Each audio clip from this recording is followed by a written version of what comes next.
সকালে sub inspector Alamgir এসে checkpost duty করছিল বাগাসরা এলাকায়। তখন একটা সংবাদ পায় যে মাদক আসছে।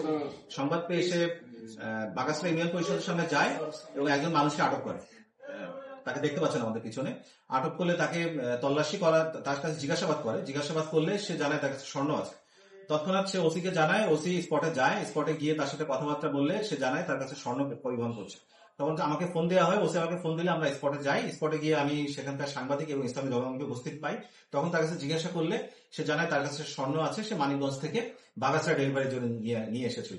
তখন আমরা তাকে বের করতে বলি, সে পকেট থেকে টেপে মোড়ানো, এই যে টেপের ভিতরে মোড়ানো ছিল, টেপ কেটে সে 10 পিস স্বর্ণ বের করে দেয়।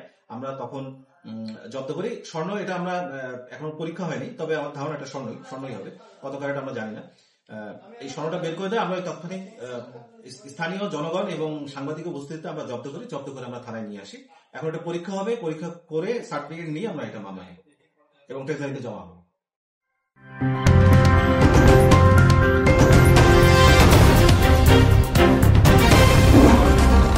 Voice of Tiger.